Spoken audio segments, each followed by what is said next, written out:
A paz do Senhor Jesus a todos. Nós estaremos estudando hoje sobre bibliologia. E antes de nós começar, eu convido a todos, você aí na sua casa, onde você estiver assistindo, a fazer uma breve oração. Senhor Deus Todo-Poderoso, em nome do Teu Filho amado Jesus Cristo, te pedimos a Tua graça e a Tua direção, meu Pai, nesta aula, que o Senhor venha abrir a mente de cada aluno e também venha me ajudar, Senhor, a me dar graça. Deus querido e Pai amado, nos dai crescimento para a honra e glória do Teu nome. Amém. Como eu disse, nós estaremos estudando bibliologia. Bibliologia é a doutrina da Bíblia. Bibliologia é a doutrina da Bíblia. Aqui há algumas definições que daqui a pouco nós iremos analisar. Então, biblio ou Bíblia ou Biblion significa livro, e logia, estudo e tratado. Tudo que nós entendemos como logia, estudo e tratado. E o estudo dessa doutrina, ele traz para nós a compreensão de como a Bíblia ela foi escrita, a sua inspiração, ou seja, de que modo o Espírito Santo conduziu o caudador sagrado para escrever a Bíblia Sagrada, a sua estrutura, os gêneros, a composição literária e como que ela veio para chegar aos nossos dias. Então, nós estaremos caminhando sobre isso. Nós vamos começar falando, antes de nós falarmos da composição literária do Antigo e do Novo Testamento, há uma rápida explicação sobre a escrita. Para nós entendermos sobre a doutrina da Bíblia, nós precisamos entender sobre a escrita. A escrita, ela é bem antiga. Alguns historiadores, eles vão falar da escrita do tempo dos Sumérios, que ela foi desenvolvida no tempo dos Sumérios. Todos já ouviram falar na escola sobre a escrita cuneiforme, aquelas pedras que tinham. E provavelmente a escrita foi desenvolvida no ano 3000 a 3500 antes de Cristo. No tempo patriarcal, é bom que se diga que a escrita existia, como nós vimos, mas a tradição lá era mais oral, era passada de pai para filho. Então, embora a escrita existia, mas a tradição era mais oral. E foi assim que foi preservada a história. Porque Adão contou para seu filho contou para seu outro filho, então foi passando. Então, o conhecimento que eles tinham naquela época era mais oral. Isso nós encontramos no livro de Jó, que está escrito: eu te conhecia só de ouvir. Então, a tradição era oral. Alguns entendem que o alfabeto ele foi desenvolvido provavelmente na época que Moisés sai com o povo do Egito. Então, quando Moisés está tirando o povo do Egito, provavelmente ele já começa a fazer o uso do alfabeto como nós conhecemos. Então, ele vai lá e escreve os 5 primeiros livros da Bíblia, que é chamado de Torá, que são Gênesis, Êxodo, Levítico, Deuteronômio e Números. Então, provavelmente o alfabeto ele foi escrito nessa época. E quais foram os 2 materiais mais importantes para escrever, que eles tinham de escrita naquele tempo? Quando nós vemos sobre os Sumérios, e todo mundo já viu aquelas imagens, inclusive vai estar no PowerPoint, você pode estar pedindo que nós estaremos enviando, existia, vamos dizer, uma placa de pedra onde que eles escreviam, ou uma placa de argila onde que eles escreviam, isso era bastante normal. Só que depois de algum tempo foi fazendo algo mais sofisticado. E os 2 materiais mais importantes era daquele tempo era o papiro e o pergaminho. O pergaminho ele foi desenvolvido bem depois, um pouco antes ali dos tempos do Novo Testamento. E o pergaminho ele era feito de couro de animal. Eles esticavam o couro de animal, deixavam no sol e faziam os pergaminhos. Já o papiro era uma planta que nascia ali nas beiradas do rio Nilo. Então os egípcios eles desenvolveram papel com isso. Então eles pegavam essa planta, eles amassavam, faziam tipo uma espécie de placa, deixava secando para poder fazer o papel. E os gregos, eles chamavam essa folha de papiro de Bíblia, de livro. Essa folha que era desenvolvida o papiro, os gregos chamavam de Bíblia, que era uma cidade que ficava na região da Fenícia. Essa cidade era famosa porque de lá eles importavam esse material, essa planta que era para fazer esse papiro. De lá eles faziam essas exportações via embarcações. Então, como nós já vimos a escrita, que ela já é bem antiga, já vimos que no tempo de Moisés provavelmente se começa a usar o alfabeto como nós entendemos hoje.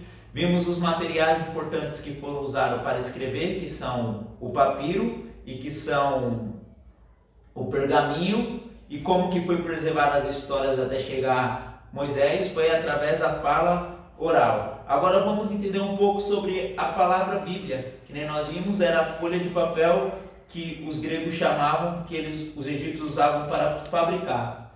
Então, a palavra Bíblia, ela passou por muitas mudanças. A palavra Bíblia passou por muitas mudanças.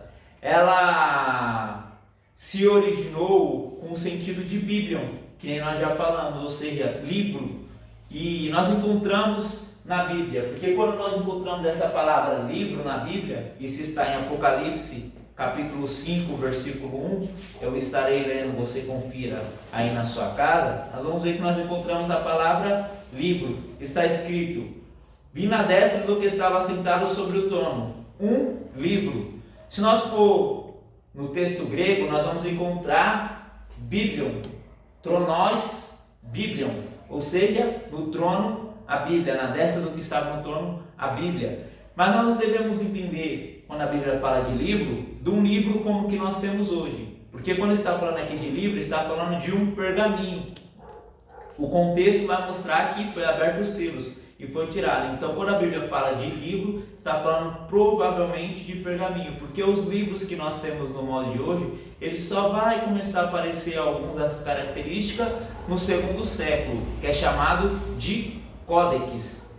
Então, nós vimos essa palavra Bíblia. E mais tarde, essa palavra Bíblia, que era singular, ela se torna Biblia. Ela ganha um plural, que significa os livros, que depois passou para a forma singular, Bíblia. Mas a ideia é como se fosse, podemos pensar numa biblioteca, que é o que nós temos, uma mini biblioteca, porque nós temos muitos livros. Então, a Bíblia, ela é considerada um livro sagrado para nós. E vendo tudo isso, que a Bíblia era primeiro a palavra no singular, depois no plural, e depois ela ganha um sentido singular de novo, agora nós podemos entender um pouco mais sobre a composição literária do Antigo e do Novo Testamento. Mas antes nós precisamos entender um pouco sobre essa palavra testamento. Porque para nós brasileiros, essa palavra testamento, ela ganha um sentido estranho. Porque a palavra testamento ela é usada quando uma pessoa morre e ela deixa um testamento. Só que essa palavra testamento nós não encontramos na Bíblia, essa palavra testamento. Então nós devemos fazer a aplicação dela no sentido jurídico. A palavra testamento, ela vem do latim testamento. E para traduzir os dois termos, o termo grego, diateque, e o termo hebraico, berite. E o que significa diateque e o que significa berite? Diateque e berite significa pacto ou aliança. Nós encontramos isso claramente no texto que Paulo vai escrever sobre a ceia, né? Esse é o cálice da nova aliança. Esse é o cálice do diateque, ou seja, do novo pacto da nova aliança. Então, é melhor nós falar a antiga aliança e a nova aliança, o antigo pacto e o novo pacto. Mas como nós somos brasileiros, para a nossa língua eles preferiram colocar testamento. Mas nós não encontramos isso e essa palavra não deve ser tomada no sentido que nós temos hoje. Muito bem.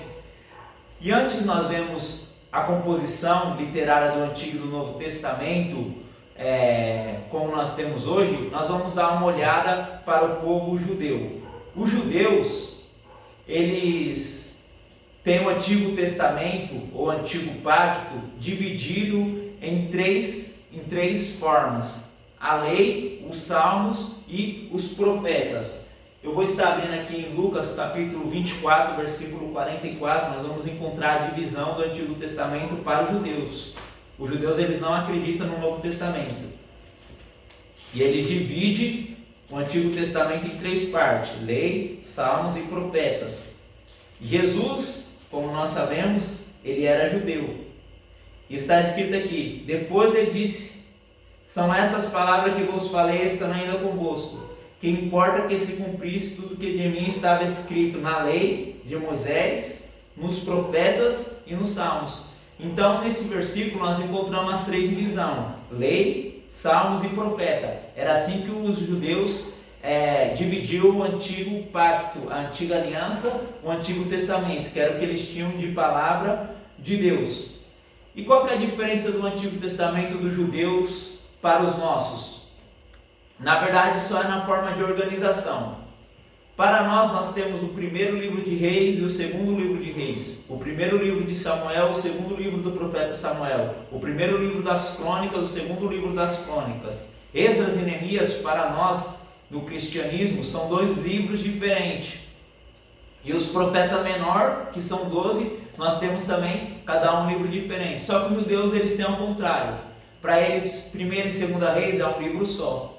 1 e 2 Samuel é um livro só. 1 e 2 Crônicas também é um livro só. Esdras e Neemias, para eles, é um livro só. E os profetas menores, eles não têm 12 livros separados. Eles apenas têm os profetas menores como um livro só. Então, na Bíblia dos judeus, no Antigo Testamento dos judeus, além de ser dividido em três partes, quais são elas? Leis, salmos e profetas, eles têm 24 livros. Mas a mudança é somente na organização. Agora vamos para a nossa Bíblia. A nossa Bíblia, ela é composta de 66 livros, 39 no Antigo Testamento e 27 no Novo Testamento. O Antigo Testamento, para nós, no cristianismo, ele é dividido em 4 partes. Quais são elas? A lei, poéticos, proféticos e históricos. O Novo Testamento, para nós também, é dividido em 4 partes. Percebam que curioso.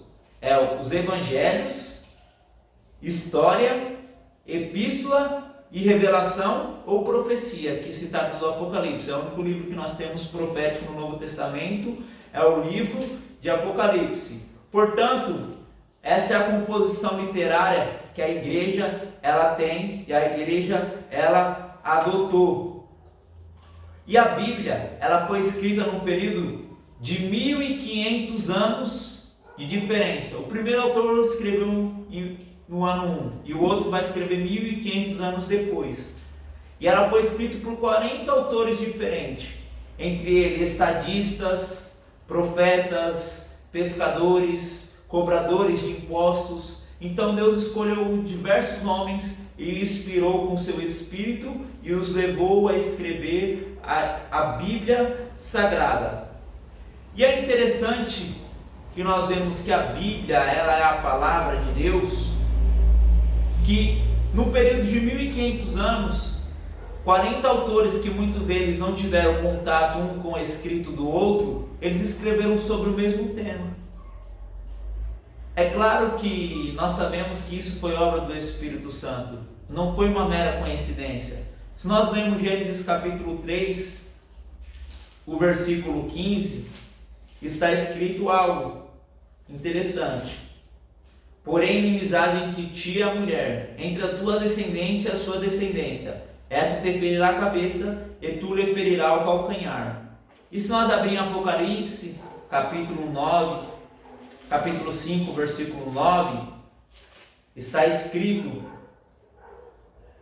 e cantava um cântico novo, dizendo: digno és de tomar um livro e de abrir o seu selo, porque foste morto, e com o teu sangue compraste para Deus homens de toda tribo e língua, povo e nação. Então o que quer dizer com esses dois versículos? Perceba que 1500 anos antes Moisés escreve sobre a promessa de um Salvador, e 1500 anos depois nós vemos que João, na ilha de Pásmos, escreve sobre esse Salvador que foi morto. Então, se nós vemos o tema central da Bíblia, qual é o tema central da Bíblia? Revelar a pessoa de Jesus Cristo, revelar o nosso Salvador. Então, isso foi mesmo obra de Deus. Deus os direcionou e os proporcionou para que escrevessem sobre a mesma coisa. Isso é fantástico e alegra os nossos corações. Mas como nós falamos da composição literária, cabe uma observação. Nós vimos que o Antigo Testamento tem lei, poéticos, proféticos, históricos. O Novo Testamento tem evangelho, história, epístola e revelação. Mas dentro desses livros, dentro desses gêneros literários, nós encontramos outros gêneros. Um exemplo, dentro dos evangelhos, que são história, nós encontramos outros gêneros literários. Um exemplo disso é parábola. Então, dentro de um livro, nós encontramos outros gêneros.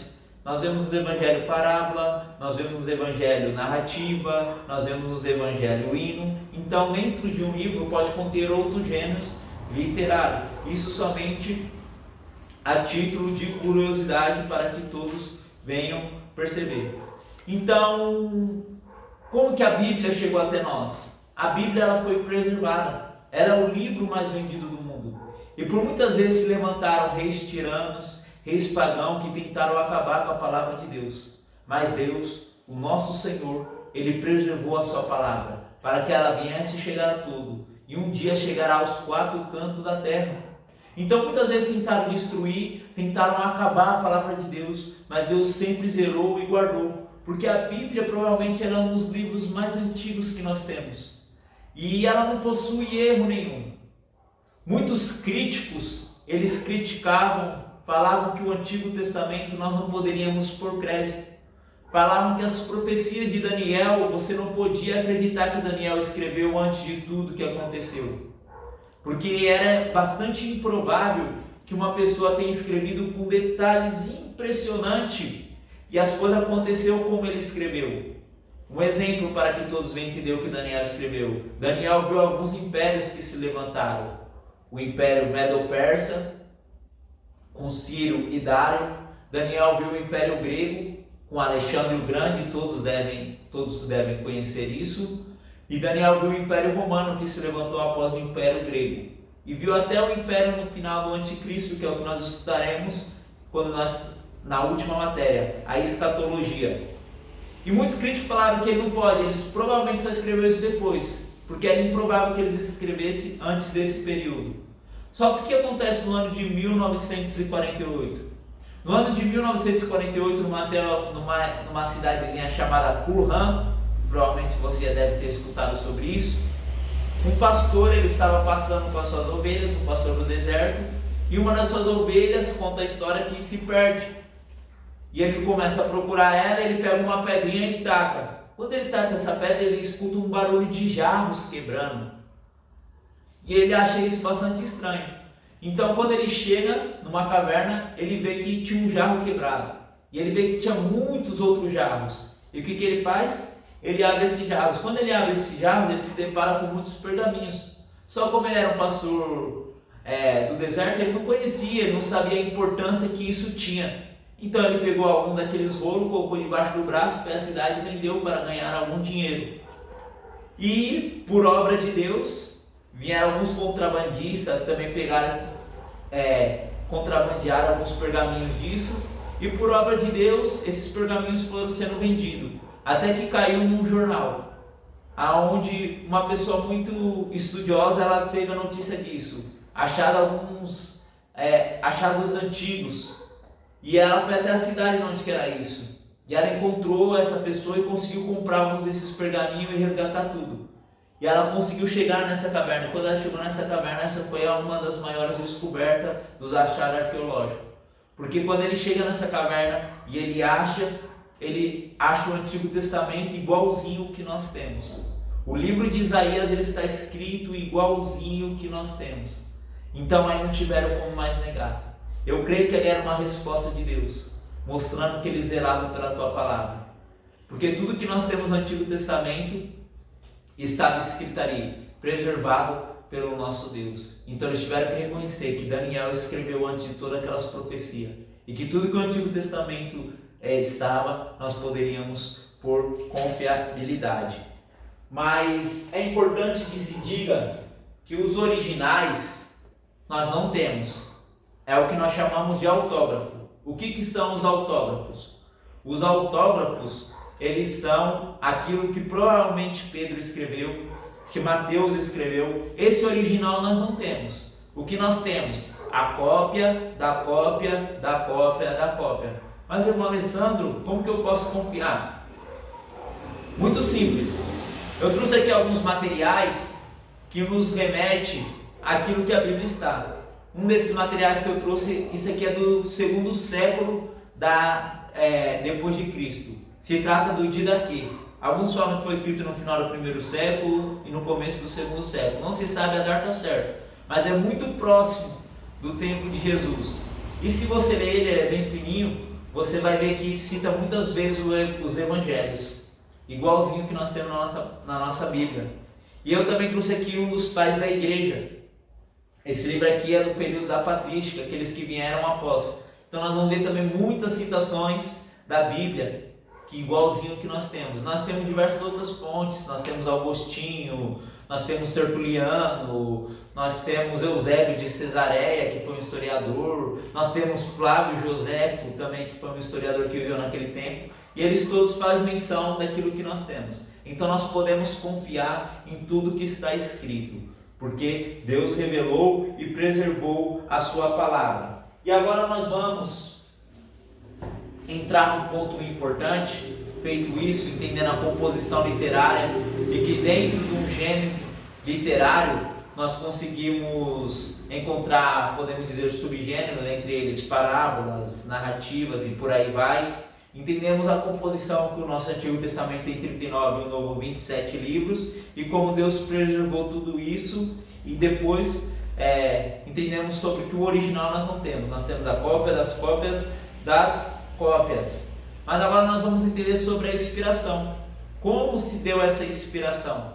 Será que eles estavam andando e sentiram de escrever a palavra de Deus? Como é que foi isso? Então nós explicaremos agora como que se deu essa inspiração da Bíblia.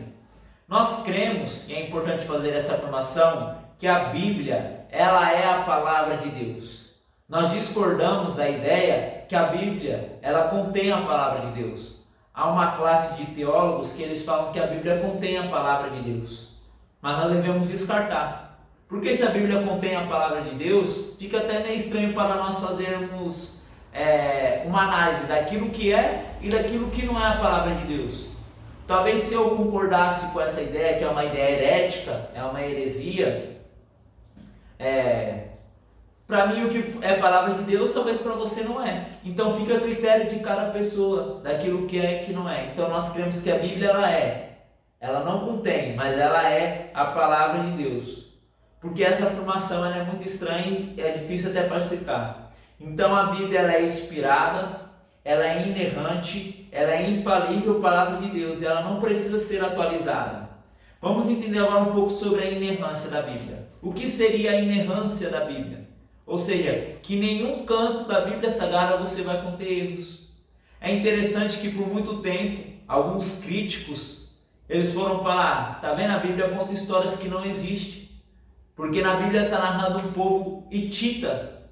E por muito tempo, alguns arqueólogos procuraram e foram atrás desses povos, só que falou, não há registro desses povos. Não existe, esses povos não existiam, então a Bíblia está narrando uma inverdade, ou seja, está um erro na Bíblia Sagrada. Então agora nós pegamos os cristãos. Só que aconteceu alguns anos atrás, os arqueólogos nas escavações, foi comprovado que o povo hitita, ele realmente existiu. Isso para provar que a Bíblia não tem erro. E diversos outros exemplos nós poderíamos dar. E outro ponto que nós também queremos falar é sobre a Bíblia, ela é infalível. Como assim a Bíblia é infalível? Ela não falha. Se você acreditar e confiar em cada palavra que está escrita aqui, você pode ter certeza que você não vai se decepcionar, porque é a palavra de Deus. A Bíblia prometeu um dia que o Messias iria vir, e ele veio. E a Bíblia também promete que um dia ele vai voltar para nos buscar, para morar com ele. E isso irá acontecer. E nós vamos entender agora um pouco sobre a inspiração. Vimos a inerrância, a infalibilidade das Escrituras. Vamos entender um pouco mais sobre a inspiração. A inspiração da Bíblia, ela foi um ato divino. Deus inspirou os autores sagrados.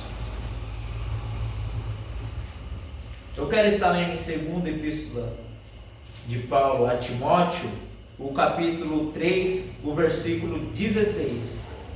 Toda a Escritura é divinamente inspirada e proveitosa para ensinar, para repreender, para corrigir e para instruir em justiça. Guarde isso que Paulo está falando, que toda a Escritura é divinamente inspirada. E nós vamos fazer uma paradinha. Se você estiver aí na sua casa e quiser tomar um café, você fique à vontade. E nós voltaremos daqui a pouco. Então, meus irmãos, voltamos aqui. Você deve ter tomado seu cafezinho, comido um bolinho, uma bolachinha. E nós paramos falando sobre a inspiração da Bíblia.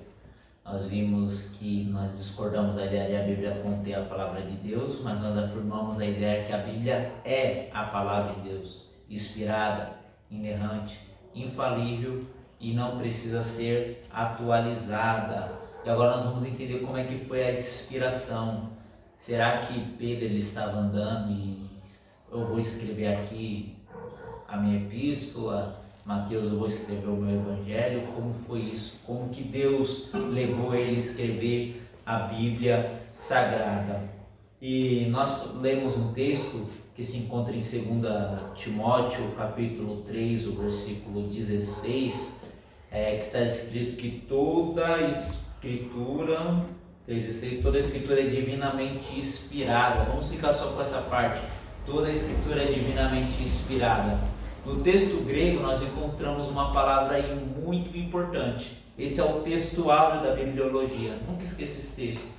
Quando nós encontramos aí toda a Escritura é divinamente inspirada, a palavra que nós encontramos aí no grego é theopneusto. Theopneusto.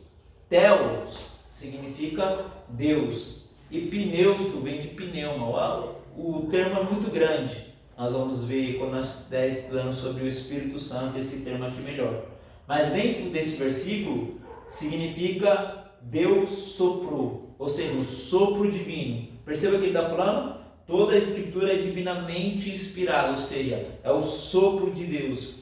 Então Deus soprou de uma forma sobrenatural que levou cada escritor a escrever a palavra de Deus. Então não se trata de um ditado. Não foi um ditado, Deus falando e eles escrevendo, não, mas foi uma inspiração. Isso é algo sobrenatural, que veio de Deus, o sopro de Deus sobre cada autor, que levaram eles a registrar a Bíblia Sagrada. Então gravem isso, não foi um ditado, mas foi uma inspiração sobrenatural.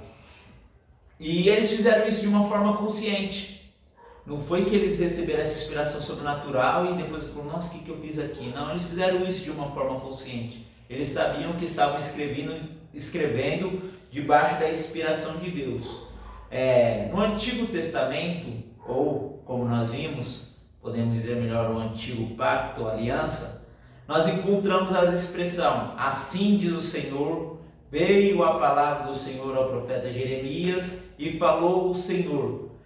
Essa expressão nós encontramos cerca de 2.000 vezes, ou mais de 2.000 vezes no Antigo Testamento. Eu quero estar lendo em Jeremias capítulo 11, o versículo 1. Na sua apostila você tem alguns outros textos e eu recomendo que você leia eles com bastante atenção, que você entenderá. Eu vou estar lendo aqui Jeremias, livro do profeta Jeremias, conhecido como profeta chorão, profeta das lágrimas.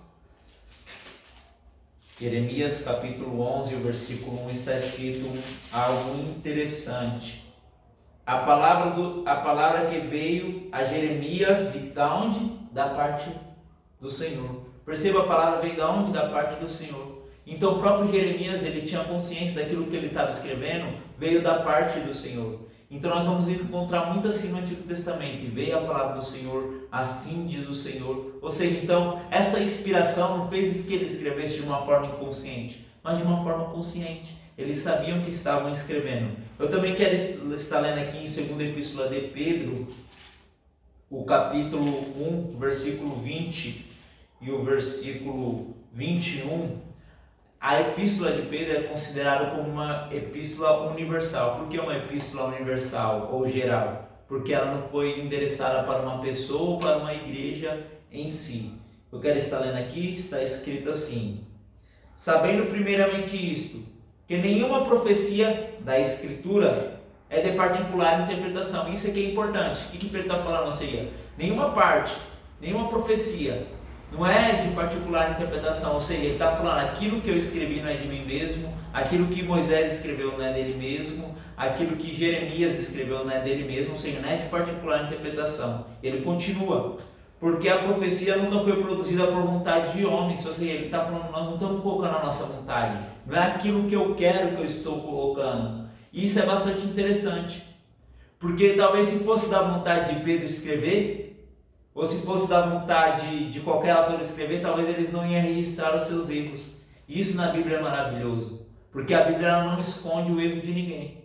Então talvez se fosse da vontade dele, eles talvez ficariam constrangidos. Não vou colocar isso, não vou colocar aquilo. Mas ele está falando, não foi de vontade de homens, mas os homens da parte de Deus falaram movidos pelo Espírito Santo. Ou seja, então o Espírito Santo os moveu a ele escrever. Então Pedro escreve, e isso é bastante importante. Nós vemos que Moisés ele sobe e ele recebe a lei de Deus, ele transmite do povo, ou seja, veio da parte de Deus.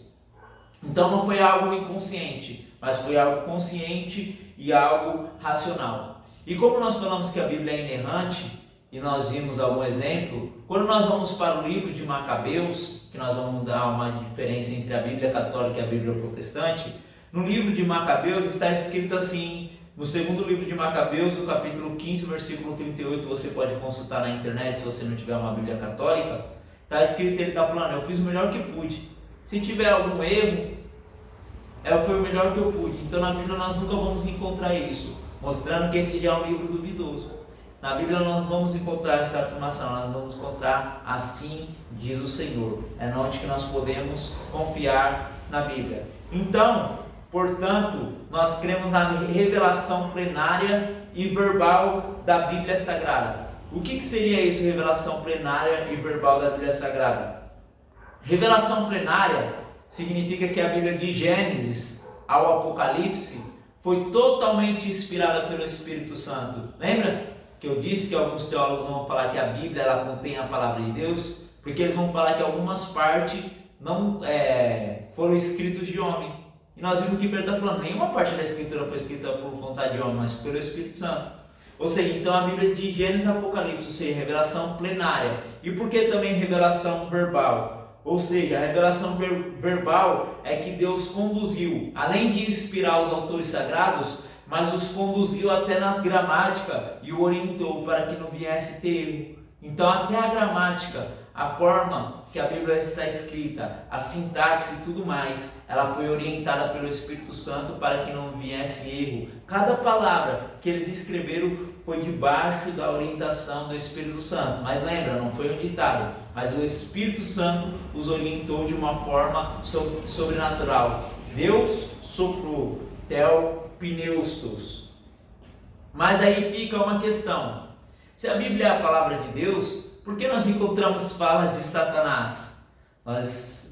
Quando nós lemos Jó, capítulo 1, versículo 6 ao 12, quando nós lemos o Evangelho de Mateus, capítulo 4, o verso do 1 ao 11, nós vamos ver que ali em Jó, o próprio Satanás, ele sobe, e para mim ali eu creio que ele entra no céu. Há algumas pessoas que criam ali era algum lugar, mas eu creio que ali é o céu. Então Satanás chega para acusar Jó e ele dialoga com Deus, e na Bíblia está registrado isso. No Evangelho, segundo escreveu Mateus, também está mostrando que Satanás dialogou com Jesus naquele episódio que Jesus é tentado no deserto. Mas como explicar se foi Deus que orientou? Como assim Satanás fala? É por causa que uma passagem que é verídica, Deus os orientou. Não é que Satanás fala na Bíblia, mas Deus conduziu que os autores sagrados colocassem essas passagens, porque foi um episódio que ocorreu, um episódio verídico, e não que Satanás falou, mas Deus orientou para que eles pudessem colocar para que nós viéssemos também saber da realidade do mal. Amém? Então nós entendemos esse ponto sobre a inspiração, como se deu. Deus inspirou, soprou sobre eles e os conduziu de uma forma sobrenatural. E agora nós vimos que não há nenhum problema quando nós encontramos, se deparamos com essas passagens do inimigo. Tanto é que até eu dei o exemplo, se fossem os próprios homens que escrevessem, eles não iam colocar os seus erros. Mas como foi Deus que os direcionou, Deus permitiu que colocassem os seus erros. Agora vamos entender um pouco mais sobre a revelação geral e a revelação especial. O que seria isso? Deus, Ele é o Criador de tudo. Mas de que forma que nós conheceríamos a Deus se Ele não se revelasse para nós? É uma pergunta. Se Deus é o Criador, de que forma nós íamos chegar a Ele se Ele não se revelasse a nós? Nós não conseguiríamos conhecer se não fosse deixado para nós uma revelação.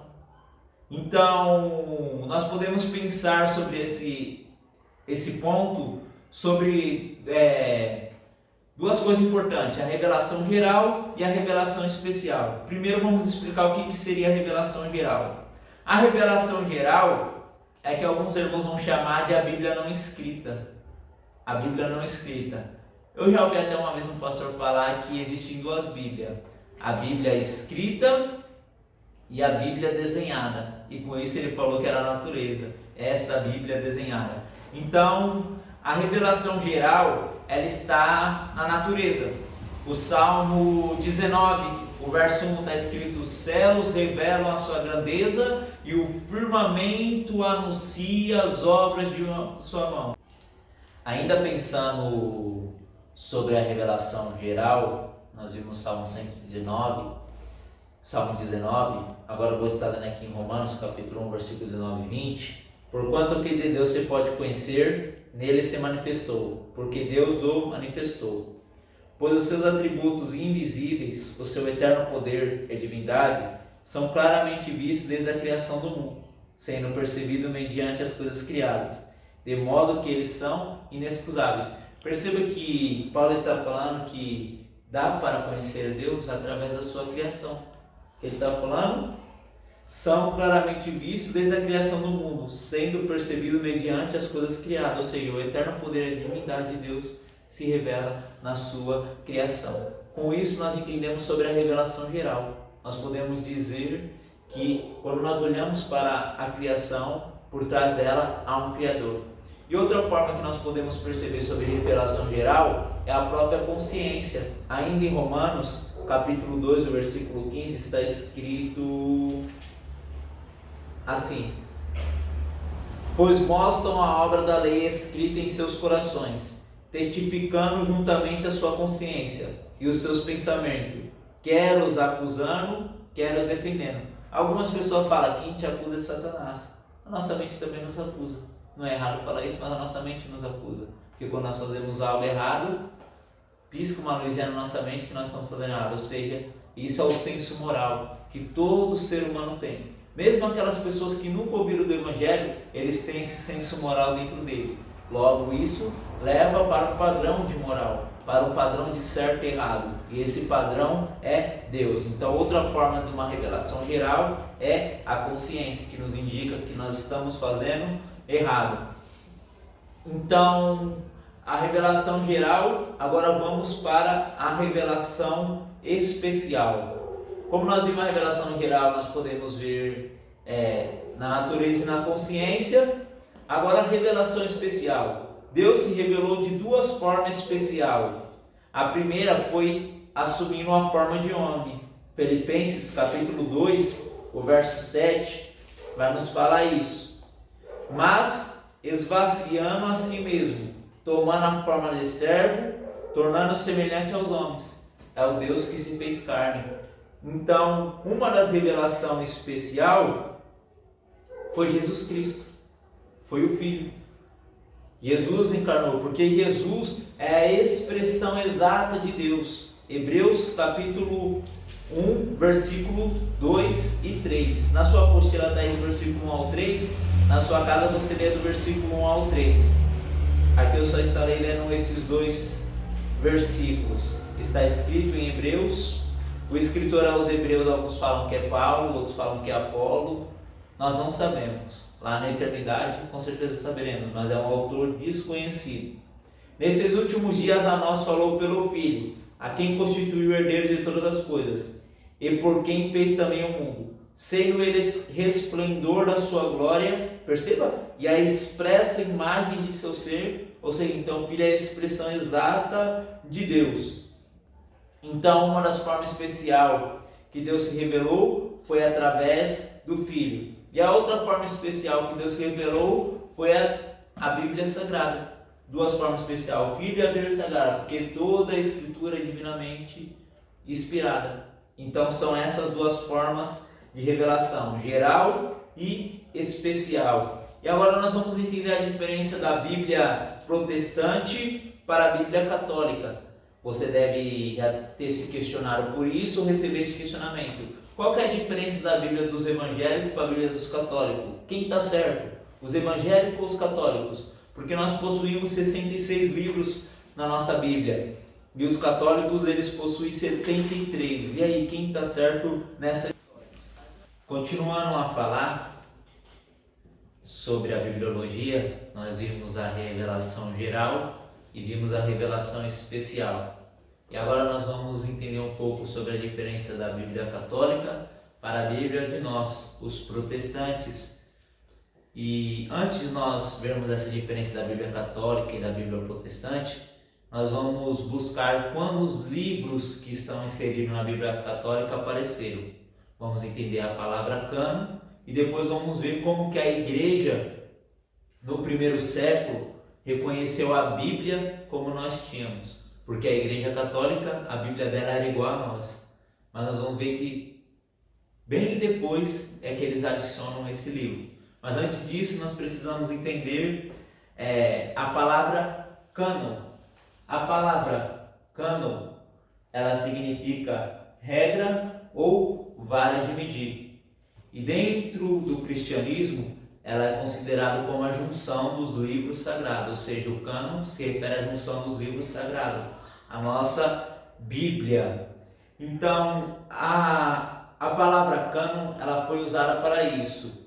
E o cânon do Antigo Testamento, ele se encerra com Malaquias, que é o último livro que nós temos. Provavelmente Malaquias veio do 450 a 400 antes de Cristo. Então é encerrado ali o cânon do Antigo Testamento, ou seja, todos os livros sagrados que nós temos no Antigo Testamento. E quando se encerra, eu vou mostrar algo aqui para os irmãos, você consulte na sua casa. Você abre a sua Bíblia em Mateus capítulo 1, e quando você abrir a sua Bíblia em Mateus capítulo 1, você irá se deparar com uma folha em branco. Talvez a sua Bíblia não tem muita importância se a sua Bíblia não tiver. Só vai estar escrito talvez Antigo Testamento. Mas essa folha em branco, ela significa 400 anos que Deus teve silêncio. 400 anos de silêncio que Deus teve. Isso está entre Malaquias e o Evangelho de Mateus, que é o que nós chamamos do final do Antigo Testamento. Nesse período de 400 anos de silêncio, se entende que Deus não falou, não levantou nenhum profeta, ou se levantou, nós não temos informações históricas e tão longe bíblicas. Então é considerado pelos teólogos 400 anos de silêncio. E o que acontece nesses 400 anos de silêncio? Nesses 400 anos de silêncio começa a aparecer esses livros que a Bíblia católica tem. Começa a aparecer o livro de Enoque, que eles não têm lá, mas começa a aparecer outros livros. Esses livros, eles significam apócrifos, eles são chamados de apócrifos. A palavra apócrifo, ela significa não genuíno, oculto, e ele só aparece nesse período. Então, a Septuaginta, o que seria a Septuaginta? Toda vez que vocês encontrarem esse símbolo aqui, L, X, X significa 70. Quando vocês estiverem lendo um livro e estiver escrito a tradução dos LXX, significa 70. A Septuaginta é a tradução da Bíblia hebraica para a Bíblia no grego, porque o grego era a língua do povo nos tempos de Jesus, é o que nós chamamos de grego koiné. E para as pessoas terem acesso, muitos judeus têm acesso, embora eles conheçam o hebraico, eles traduziram a Bíblia do hebraico para o grego, porque era a língua do povo. Então é chamado de Septuaginta. Quando a Septuaginta ela pega o cano do Antigo Testamento, os livros que nós temos, eles também traduzem esses livros apócrifos, colocando. Mas é bom que se diga que os judeus, eles não aceitavam esses livros apócrifos como palavra de Deus. Qual que são então o valor desses livros? O valor desses livros são apenas históricos. Não são considerados livros inspirados. O nome apócrifo, como já disse, significa oculto. Então os judeus eles já descartavam esses livros. Embora eles existissem, eles não conheciam esses livros como palavra de Deus. Eu vou estar lendo em Lucas capítulo 24. Vai estar nos mostrando algo muito interessante. Lucas capítulo 24. Eu vou estar lendo somente o versículo 44, mas aí na sua apostila está o versículo 25 ao 27, você leia. Mas eu vou estar lendo o versículo 44, Lucas 24, 44. Depois ele disse: são estas palavras que vos falei, estando ainda convosco. O que importa é que se cumprisse tudo que de mim estava escrito na lei de Moisés, nos profetas e no Salmo. Lembra que nós falamos que o Antigo Testamento para os judeus era dividido em lei, profetas e salmos? Perceba que Jesus ele está fazendo uma referência ao cano, às escrituras do Antigo Testamento. E Jesus ele não faz nenhuma menção desses livros que já existiam no tempo dele. Se o próprio Jesus os reconhecesse como palavra sua porque Jesus era Deus, ele poderia fazer menção disso. Mas Jesus os descarta porque esses livros não são inspirados, apenas valores históricos. Muito bem. Então agora nós já entendemos sobre isso. Agora nós vamos entender a regra. Qual que foi a regra para a igreja? Nós sabemos que a igreja ela se descola do judaísmo, vira o cristianismo, né? A igreja ela sai dali. Nós vemos que Jesus ele chama alguns judeus e desses judeus forma-se a igreja, que era o plano de Deus na eternidade. E como que foi essa seleção?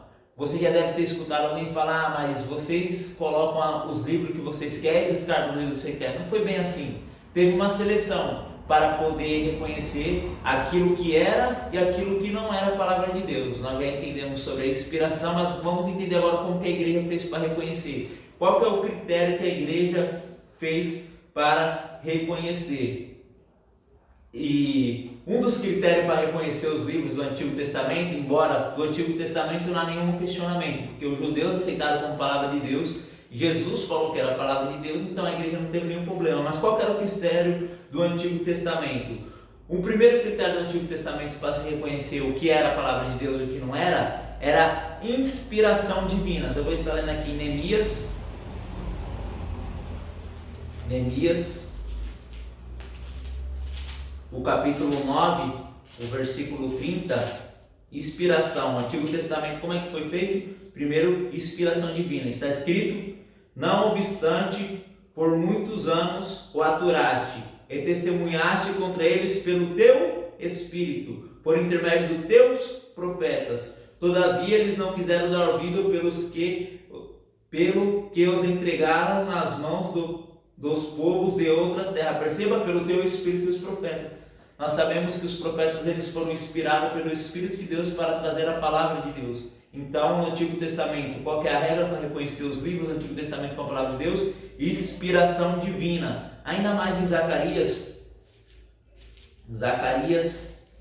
capítulo 7, o versículo 12, vai nos registrar essa verdade. Zacarias, capítulo 7, o versículo 12, está escrito assim: sim, fizeram duro como diamante o seu coração, para não ouvirem a lei está se referindo à palavra, nem as palavras que o Senhor dos Exércitos enviara pelo seu Espírito.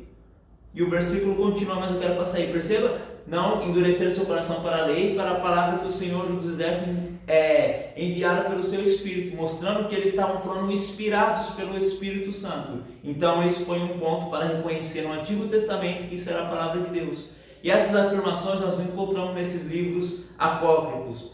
Qual que era a outra? Tinha que ser reconhecido pelos profetas. Vamos lá abrir em Daniel, capítulo 9, o verso 7. Perceba que o próprio Daniel, ele reconhece que os profetas foram escritos e inspirados por Deus. Então tinha que ter a inspiração e tinha que também ter o reconhecimento dos outros profetas e dos judeus. Daniel 9:2 está escrito assim: no ano primeiro do seu reinado, eu, Daniel, entendi pelos livros que o número de anos que se falara o Senhor ao profeta Jeremias. Então perceba que o próprio Daniel ele estava lendo o livro de Jeremias e ele reconheceu que o Senhor falou para Jeremias que o povo ia ficar 70 anos na Babilônia. Então o que tinha? Um reconhecimento. Então o segundo ponto foi o reconhecimento. Então Daniel reconhecia que aqueles livros que tinham era a palavra de Deus. E ele foi consultar a palavra de Deus. Isso é lição para nós devemos sempre consultar a palavra de Deus. E qual que é o terceiro ponto? Preservado pelo povo de Deus. O povo de Deus tinha que preservar e reconhecer aquilo, ou seja, guardar aquilo como palavra de Deus. Eu vou estar aqui em Deuteronômio, capítulo 31, do versículo 24 ao verso 26. Deuteronômio 31, 24 ao 26, está escrito: ora, tendo Moisés acabado de escrever num livro todas as palavras desta lei, deu ordem aos levitas que levassem a arca do pacto do Senhor, dizendo: tomai este livro da lei e põe ao lado da arca do pacto do Senhor, vosso Deus, para que ali esteja por testemunho contra vós. Em outras palavras, para que ali esteja guardada. Então, ou seja, perceba que mais está falando, pega a palavra da lei e coloca do lado da arca da aliança. Para quê? Para que essa palavra ela fique com a gente, ou seja, preservada, guardada, porque essa é a palavra de Deus. Então, as três regras do Antigo Testamento: inspiração, reconhecimento dos judeus daquela época e dos outros profetas, e preservação do povo de Deus. Perceba que Moisés fala para o povo preservar a palavra de Deus. Mas agora nós vamos para o Novo Testamento. E agora, o Antigo Testamento nós já vimos que eles aceitaram e teve essas regras. Qual que foram as regras para o Novo Testamento? No Novo Testamento teve algumas regras também para se estabelecer, porque o Novo Testamento ele só começa a ser escrito bem depois que Jesus morre. Ele começa a ser escrito. E teve 4 regras que a igreja reconheceu.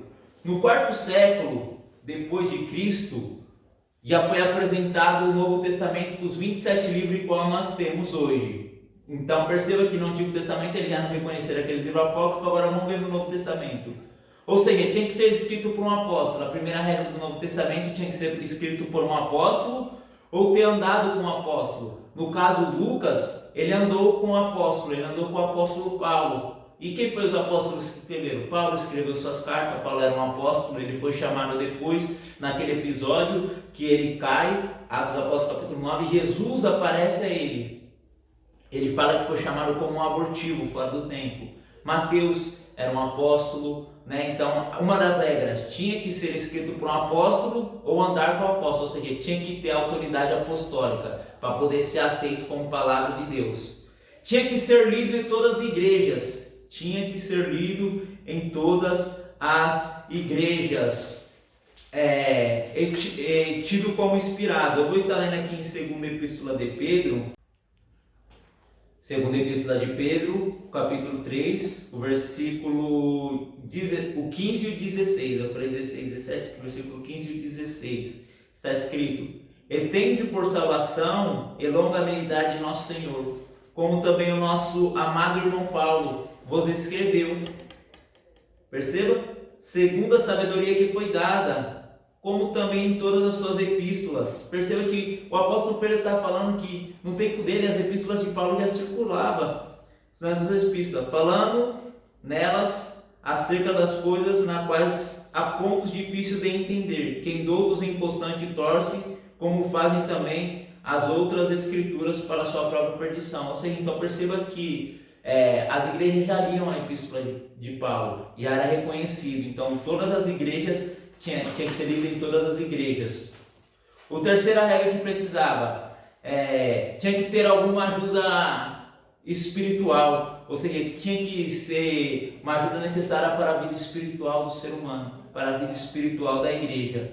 E a 4ª regra é que não podia contradizer nenhum ponto da escritura. E os livros que estão na Bíblia da Igreja Católica, ele já contradiz. Por quê? Porque eles ensinam oração pelos mortos, eles ensinam rituais de magia, Um anjo aparece para Tobias e fala para ele pescar um peixe, prender desse peixe, arrancar o coração do peixe para fazer um ritual para enfocar a Deus. Então perceba que isso é contrário à Bíblia Sagrada. Então por isso que esses livros não foram reconhecidos pela igreja do primeiro século. Não estou falando pela igreja católica, pela igreja do primeiro século. Então essas 4 regras: tinha que ser escrito por um apóstolo, ou andado com um apóstolo, tinha que ser lido em todas as igrejas e tido como inspirado, tinha que ter a ajuda necessária para a vida espiritual e não podia contradizer. E como já vimos a formação do cano do Antigo Testamento e do Novo, como que eles foram aceitados, e vimos que esses livros eles foram descartados, vamos ver agora a diferença da Bíblia Católica para a Bíblia Protestante. A Bíblia Protestante ela possui 66 livros, como nós vimos no começo. E os protestantes, nós no caso, não aceitamos os livros apócrifos, pois muito ensino contrário, que eu já disse, oração pelos mortos, rituais de magia e outras coisas que contradiz a própria Bíblia Sagrada. E por esse motivo nós rejeitamos eles. A Bíblia da Igreja Católica Apostólica Romana, ela possui 73 livros. 73 livros, são eles: Tobias, Judite, Sabedoria de Salomão, Eclesiástico, não confunda com Eclesiastes, Baruque, 1º e 2º de Macabeus, tem até os outros livros de Macabeus, além de 4 acréscimos. Em vez disso, eles têm 4 acréscimos. Eles têm acréscimo nos livros de Esther, tem o Cântico dos 3 Santos Filhos no livro de Daniel, eles têm a história de Susana no livro de Daniel, e eles têm o Bel e o Dragão no livro de Daniel. Tudo isso não está na nossa Bíblia. E tudo isso os católicos não tinham na Bíblia dele, pois a Bíblia dele era igual a nós. E por que eles colocaram esse livro? Eles colocaram esse livro para combater a reforma protestante de Martinho Lutero. Nós sabemos que Martinho Lutero ele faz a reforma protestante, e um jeito deles tentar acabar com a reforma protestante, eles colocam esses livros, porque esses livros davam um fundamento para pensamentos e doutrinas que eles colocavam, doutrinas de homem, não doutrina da Bíblia. Então no ano de 1546 é chamada a Contra-Reforma. Na Contra-Reforma eles colocam esses livros e eles aceitam, e eles não colocam como livros inspirados, eles usam o termo de deuterocanônico. O que significa deuterocanônico? Significa segundo inspiração. Se você vê na nossa Bíblia, tem um livro de Deuteronômio. O que significa o livro de Deuteronômio? Segunda lei. Segunda vez que Moisés recita a lei para o povo, não é verdade? Então eles colocam esse livro como deuterocanônico, ou seja, de uma segunda inspiração. Mas esses livros são duvidosos, então a diferença é essa. Eles tinham a Bíblia igual a nós, e depois, para combater a reforma de Martinho Lutero no ano de 1546, eles colocam. Muito bem, meus irmãos, nós vamos ficar por aqui, mas antes eu quero passar o exercício. Vocês vão fazer uma diferença dos livros do Antigo e do Novo Testamento, diferenciar, colocar os livros do Antigo e do Novo Testamento e classificar cada gênero literário. Vai, os livros da lei, quais que são os livros da lei? Gênesis, tal, tal, tal. Quais que são os livros poéticos, tal, tal, tal. Quais que são os livros proféticos, tal, tal, tal, do Antigo Testamento. E no Novo Testamento vocês vão fazer a mesma coisa. Vocês vão identificar os autores do livro de Provérbio, quem escreveu Provérbios, quem escreveu Jó e quem escreveu Ruth. E vocês vão transcrever com as suas palavras, porque os livros apócrifos não são aceitos pelos protestantes.